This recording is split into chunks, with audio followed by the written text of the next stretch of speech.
जब धीरज जंगल में गहराई में गया तो उसे एक अजीब सी चीज दिखाई दी।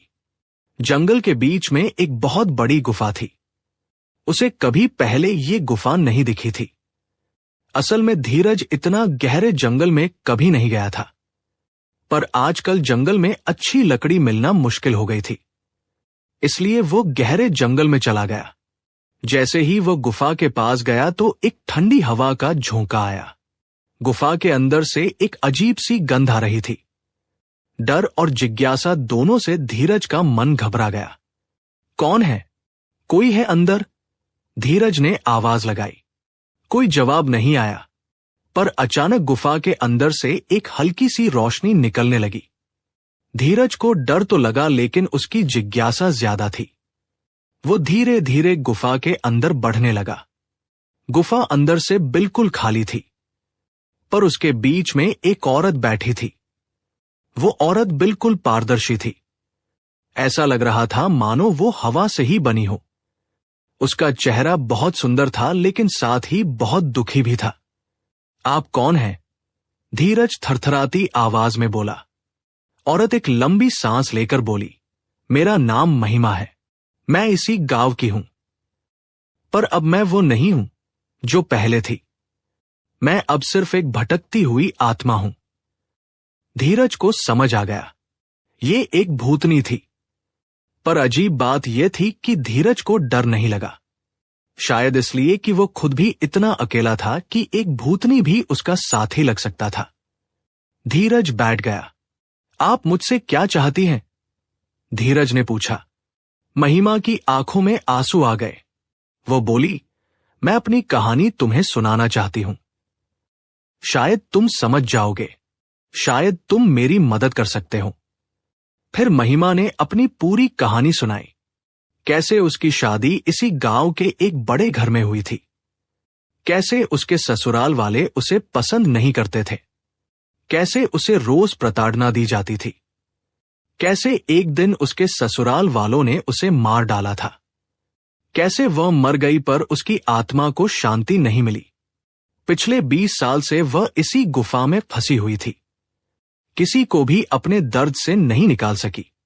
कोई उसकी सुनता नहीं था। सब उसे भूत समझकर भाग जाते थे। पर अब तुम आ गए हो धीरज, तुम मेरी मदद कर सकते हो। महिमा ने कहा। मैं क्या कर सकता हूं? धीरज ने पूछा। इस गुफा के नीचे एक बहुत बड़ा खजाना है। वह सोने के सिक्कों से भरा हुआ है। मेरे पति का खजाना था, पर वह मुझे देना नहीं चाहता था, इसलिए उसने मुझे मार दिया। अगर तुम उस खजाने को निकाल लो तो तुम अमीर बन जाओगे, पर एक शर्त है। महिमा ने कहा। कौन सी शर्त? धीरज ने पूछा। तुम्हें मेरी कहानी गांव के सब लोगों को बतानी होगी। तुम्हें मेरे हत्यारों को सजा दिलवानी होगी। जब मेरे साथ न्याय हो जाएगा तब मेरी आत्मा को शांति मिलेगी, महिमा ने कहा। धीरज ने सोचा, ये तो एक असंभव काम लग रहा था, पर उसके पास क्या विकल्प था? वह तो पहले से ही कुछ भी नहीं था। वो सब कुछ खोने को तैयार था, बस महिमा की मदद करने के लिए। ठीक है, मैं तुम्हें न्याय दिलवाऊंगा, धीरज ने कहा। ये सुनते ही महिमा की आंखों में खुशी की बूंदें आ गई। वह बोली, धन्यवाद धीरज, तुम मेरे लिए भगवान बन गए हो। पर खजाने के बारे में अभी मत बताना किसी को। पहले मेरे हत्यारों को सजा दिलवा दो, फिर खजाना सबका होगा। धीरज गुफा से बाहर आ गया। उसके मन में एक नई ऊर्जा थी। अब वो अकेला नहीं था। उसके पास एक मिशन था, एक लक्ष्य था। वह महिमा को न्याय देने का वादा कर चुका था और अब उसे उस वादे को पूरा करना था। धीरज के मन में अब एक आग जल रही थी। उसे महिमा के लिए न्याय लाना था। पर समस्या ये थी कि 20 साल हो चुके थे। महिमा के हत्यारे कौन थे? ये तो महिमा ने बताया था, पर गांव के लोगों को कौन यकीन करेगा? एक गरीब लकड़हारे की बातों को कौन सुनेगा, खासकर जब वह बात एक भूतनी के बारे में हो। अगली सुबह धीरज गांव में गया। उसने सबसे पहले गांव के पंडित के पास जाना फैसल किया। पंडित को तो सब कुछ पता होता था। गांव के सब रिकॉर्ड उसके पास थे। पंडित जी उस समय एक बड़े से पेड़ के नीचे बैठे हुए थे और कुछ पुरानी किताबें पढ़ रहे थे। नमस्ते पंडित जी, धीरज ने बहुत सम्मान से कहा। पंडित जी ने ऊपर देखा। अरे धीरज, क्या हुआ? तुम इतनी सुबह यहां क्यों आ गए? क्या लकड़ी नहीं काटनी आज? पंडित जी, मुझे आपसे कुछ पुरानी बात पूछनी है, धीरज ने कहा। कहो बेटा, कहो, पर अगर यह किसी की निंदा करने के लिए है तो मैं नहीं बताऊंगा, पंडित जी ने कहा। नहीं पंडित जी, बस मुझे बताइए कि 20 साल पहले इस गांव में महिमा नाम की एक औरत थी। वो किस घर में रहती थी? पंडित जी की भ्रिकुटी तन गई। वो एक पल के लिए सोचने लगे। फिर उन्होंने कहा, मैं जानता हूं। वो महिमा जमींदार के बेटे के घर ब्याही गई थी, पर कुछ महीनों बाद ही वो गायब हो गई। पता नहीं किस जगह चली गई। लोगों ने कहा कि वो अपने मायके चली गई, पर कुछ लोगों ने कहा कि वो आत्महत्या कर गई। पर आप जानते हैं कि सच क्या था?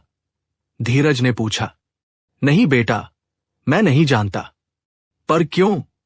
तुम्हें इसका क्या लेना देना है? धीरज ने पूरी कहानी पंडित जी को बता दी। पंडित जी को सुनकर बहुत हैरानी हुई। पहले तो उन्होंने सोचा कि ये लड़का पागल तो नहीं हो गया, पर जब धीरज की आंखों में सच्चाई देखी तो उन्हें विश्वास हो गया। अगर ये सच है तो ये बहुत गंभीर बात है, पंडित जी बोले, पर हमें सबूत चाहिए। सिर्फ तुम्हारी कहानी से तो लोग काम नहीं लेंगे। जमींदार का घर बहुत ताकतवर है, वो किसी को भी कुछ नहीं कह सकते। पर सच तो सच है न पंडित जी, धीरज ने कहा। हाँ बेटा, सच सच है, पर इस दुनिया में सच ही सब कुछ नहीं है, ताकत भी जरूरी है। चलो, मैं तुम्हें कुछ लोगों के पास ले जाता हूं, पंडित जी ने कहा। पंडित जी ने धीरज को गांव के प्रमुख के पास ले जाया। प्रमुख का नाम था ठाकुर साहब। वो आदमी सच्चाई से प्यार करता था और न्याय के लिए कुछ भी कर सकता था। ठाकुर साहब को जब पूरी कहानी सुनाई गई तो वो गंभीर हो गए। ये तो बहुत गंभीर बात है, ठाकुर साहब ने कहा, पर हमें सबूत चाहिए। अगर हम बिना सबूत के जमींदार के खिलाफ कार्रवाई करेंगे तो हम ही लोग गलत साबित होंगे। सबूत तो गुफा में है, धीरज ने कहा। उस गुफा में एक खजाना है और शायद महिमा की कुछ चीजें भी होंगी। ठीक है, ठाकुर साहब ने कहा, हम कल सुबह गुफा को खोदेंगे और अगर हमें कुछ सबूत मिले तो हम जमींदार के खिलाफ कार्रवाई करेंगे। अगली सुबह गांव के कुछ लोग और ठाकुर साहब गुफा के पास पहुंचे। धीरज भी वहां था। गुफा के अंदर खोदने का काम शुरू हुआ। कुछ घंटों के बाद अचानक एक बहुत बड़ा मटका निकला। मटके में सोने के सिक्के भरे हुए थे। सबको बहुत हैरानी हुई। ये तो जमींदार का खजाना है, एक आदमी बोल उठा। इसका सिक्का तो देखो, इस पर जमींदार का नाम अंकित है। फिर खुदाई को जारी रखा गया और अचानक एक और चीज निकली, एक औरत की हड्डियां। हड्डियों के पास एक नथ पड़ी थी। उस नथ पर महिमा नाम लिखा था। सबकी आंखें खुल गई। अब सच स्पष्ट हो गया। महिमा को सचमुच में मार दिया गया था और उसके ससुराल वालों ने उसे यहीं गुफा में दफन कर दिया था। ये तो हत्या है, ठाकुर साहब बोले। हमें जमींदार को गिरफ्तार करना होगा। पर यहां बात खत्म नहीं हुई। जब ठाकुर साहब और उनके आदमी जमींदार के घर गए तो जमींदार ने सब कुछ स्वीकार कर लिया। उसकी बहू ने महिमा को मार डाला था क्योंकि महिमा अच्छी परिवार की नहीं थी। जमींदार के बेटे ने भी इसमें मदद की थी और फिर दोनों ने मिलकर महिमा को गुफा में दफन कर दिया था। 20 साल तक ये राज छिपा रहा, पर अब सब जनता गया। पूरे गांव में खलबली मच गई। जमींदार को गिरफ्तार कर लिया गया, उसके बेटे को भी पकड़ा गया और जमींदार की बहू को भी। धीरज के इस साहस के लिए गांव के सब लोगों ने उसकी तारीफ की। पर अब एक नई समस्या पैदा हो गई। जमींदार का घर बहुत ताकतवर था। उनके पास बहुत प्रभाव था। उन्होंने कहा कि वो ये सब साजिश है, कि धीरज ने ये सब झूठ बोला है, कि वो खजाना चाहता है। गांव के आधे लोग जमींदार की बात सुनने लगे। ये गरीब है ना, इसे पैसे का लालच है, जमींदार के समर्थक लोग कहने लगे। वो झूठी बातें बना रहा है। धीरज को बहुत दर्द हुआ। उसने तो सिर्फ सच्चाई बताई थी, पर लोग उसे चोर कहने लगे, उसे बदनाम करने लगे। कुछ लोगों ने तो उसके घर को भी जला दिया। एक दिन धीरज गुफा में गया। वो रो रहा था। उसे लगता था कि उसने अपनी पूरी जिंदगी बर्बाद कर दी।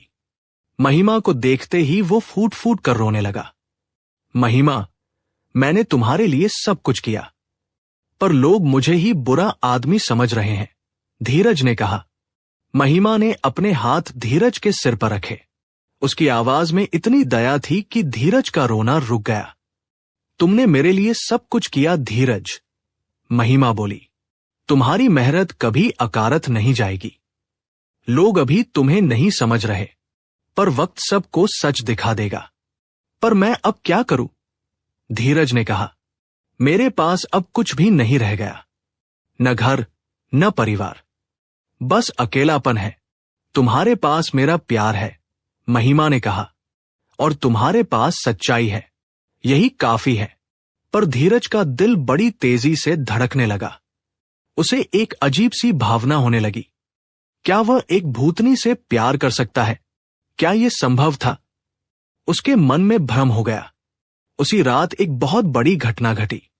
जमींदार के बेटे को अचानक बुखार आ गया और 3 दिन बाद वह मर गया। डॉक्टर को कोई कारण समझ नहीं आया, पर गांव के लोगों को लगा कि महिमा ने उसे मार डाला। भूतनी का प्रकोप हुआ। इसके बाद जमींदार की महिमा बदल गई। वो अपना सब कुछ भूल गया। वो पागल हो गया। हर दिन वह पागलों जैसी बातें करने लगा। वह गांव में घूम घूम कर अपने बेटे की मौत के लिए दोष स्वीकार करने लगा। वो रो रो कर महिमा से माफी मांगने लगा। मैंने महिमा को मार डाला, वो चिल्ला चिल्ला कर कहता था। भगवान मुझे माफ कर दो। और जब गांव के लोगों को पता चल गया कि यह सब सच है, तो उन्होंने धीरज से माफी मांगी।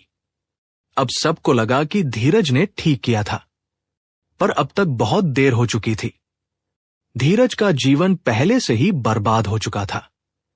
धीरज उस दिन के बाद गांव में एक नया आदमी बन गया।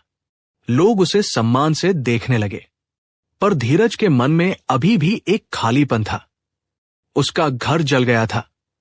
उसके पास कुछ नहीं रह गया था। सिर्फ गुफा में महिमा थी, और हर शाम धीरज गुफा में जाता था। दोनों घंटों तक बैठते थे। धीरज अपनी कहानियां सुनाता था और महिमा सुनती थी। महिमा भी कभी कभी अपने बचपन की बातें बताती थी।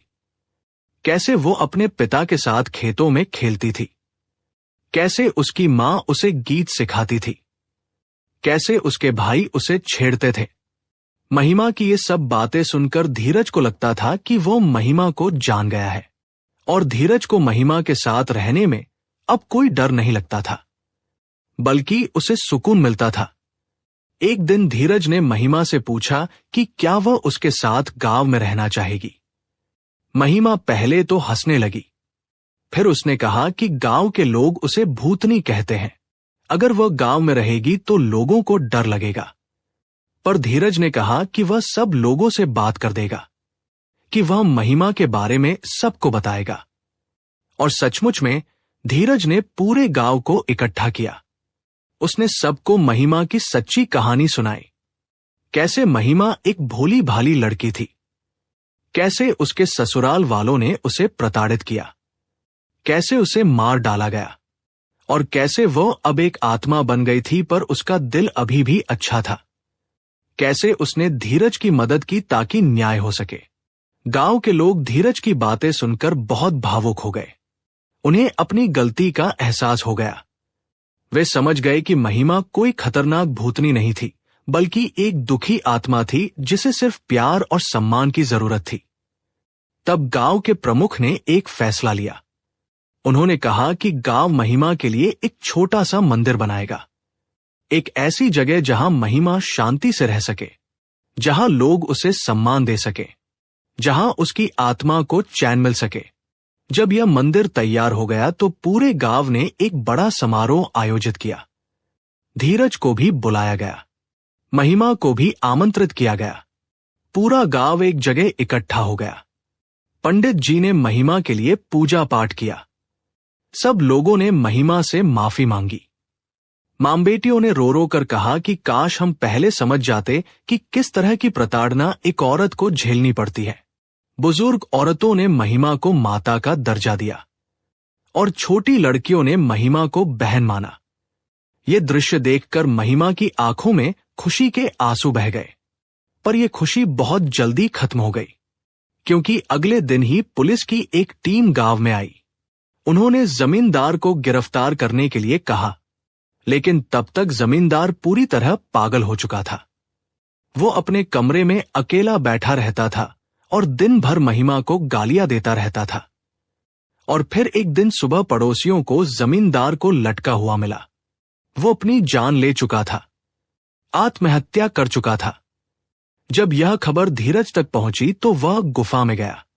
उसे लगा कि महिमा को इसका दर्द होगा, पर जब वह गुफा में पहुंचा तो उसने देखा कि महिमा की आकृति अब धुंधली हो चुकी थी। वो लगभग गायब हो रही थी। धीरज को समझ आ गया कि अब महिमा की आत्मा को शांति मिल गई थी। न्याय हो चुका था। अब वो इस दुनिया से जाने के लिए तैयार थी। महिमा, तुम कहां जा रही हो? धीरज चिल्लाया। महिमा ने धीरज की ओर देखा। उसके चेहरे पर एक शांति थी जो पहले कभी नहीं थी। उसने कहा, मैं अब शांति पा गई हूं धीरज। मेरा दर्द अब समाप्त हो गया है। मेरे लिए तुमने जो किया उसके लिए मैं तुम्हारे प्रति सदा कृतज्ञ रहूंगी। पर अब मैं यहां नहीं रह सकती। मेरी आत्मा को अब मोक्ष की जरूरत है। धीरज की आंखों में आंसू बहाए। उसने महिमा का हाथ पकड़ना चाहा, पर उसका हाथ महिमा के शरीर में से गुजर गया। महिमा अब लगभग पूरी तरह पारदर्शी हो चुकी थी। पर एक चीज है जो मैं तुम्हारे लिए करना चाहती हूं, महिमा ने कहा। मैंने तुम्हारे लिए कुछ छोड़ा है।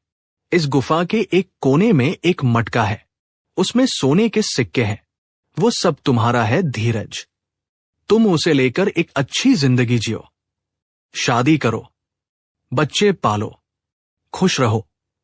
और हां, एक और चीज है, गांव के उन सब औरतों की मदद करना जो मेरी तरह प्रताड़ित हो रही हैं। उन्हें न्याय दिलवाना, क्योंकि तुम जानते हो कि न्याय कितना जरूरी है। ये कहते ही महिमा की आकृति पूरी तरह गायब हो गई। गुफा में एक सफेद रोशनी दिखाई दी और फिर एक अजीब सी सुगंध आई, जैसे फूलों की सुगंध। धीरज को लगा कि महिमा की आत्मा अब शांति पा गई थी। अब वो ऊपर चली गई थी। धीरज ने गुफा को खोजना शुरू किया और सचमुच में उसे एक मटका मिल गया। मटका बहुत पुराना था, पर उसमें सोने के सिक्कों से भरा हुआ था। इतना सोना कि धीरज पूरी जिंदगी के लिए अमीर बन सकता था। धीरज ने पूरे सोने को अपने कपड़ों में बांध लिया और गुफा से निकल आया। जब गांव के लोगों को पता